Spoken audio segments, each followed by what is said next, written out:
Hi, hello learners. The topic is programming for problem solving. For the academic year 21-22, the regulation is R18. The subject is continued through C programming according to the syllabus. Before that, welcome to my channel, The Cognition. Here I'll show the syllabus. Here, who joined in the BTech of any branch, PPS is a mandatory subject for all branches. This video gives the clear knowledge on syllabus of R18 regulation, and it is same for the students who joined in BTech 2018 to till now, like academic year 21-22. Coming to the syllabus, you'll have 5 units. Before that, here in the BTech, you'll have credits for each subject. For this subject, programming for problem solving, you have 4 credits, and for this subject, you'll have a lab. For that, you'll score 1.5 credits. If you pass this subject and lab, totally you'll get 1.5 credits in the semester. For this, only for this programming and problem solving.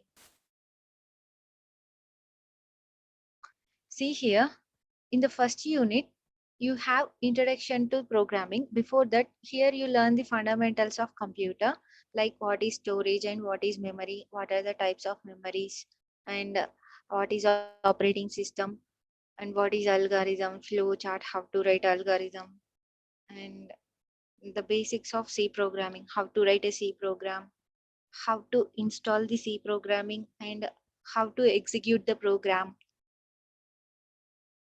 All these you learn in first unit. And here the scanf and printf, what is the use of scanf, printf, and how to get the output of the program, how to give input to the program, all these comes under first unit. When you finished with first unit, you know all these things. And coming to the second unit, here you learn some derived data types like arrays, string, structures, and pointers. All these are used to store multiple values in single variable. Coming to the third unit,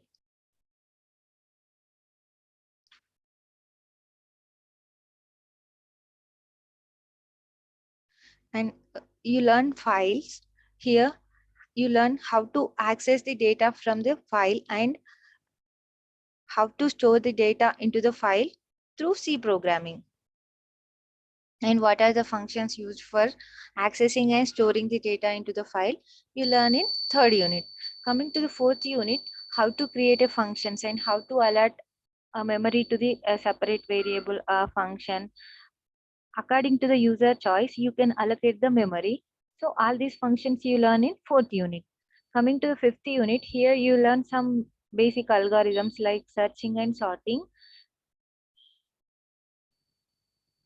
In the future, you'll get one more subject for the CSC IT students. You'll get one more subject, data structures.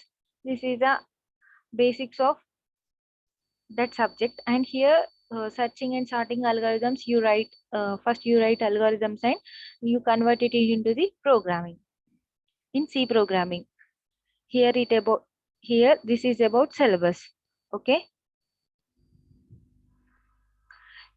By finishing all these units, after learning all these units, you can do like you can write the algorithms and flowcharts, and from that algorithms and flowcharts you can create a C program and you can execute and test the program, and student can create problem functions and the functions which can be reused in the program, and you can also create arrays, pointers, strings, structures, and searching and sorting algorithms.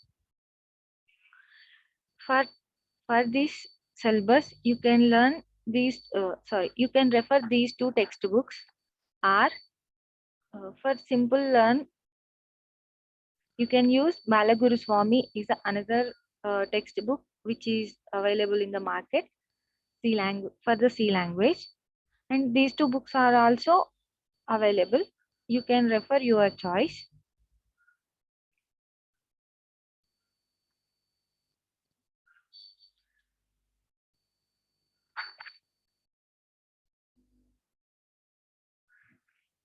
If you have any doubts, you can mention in comment section.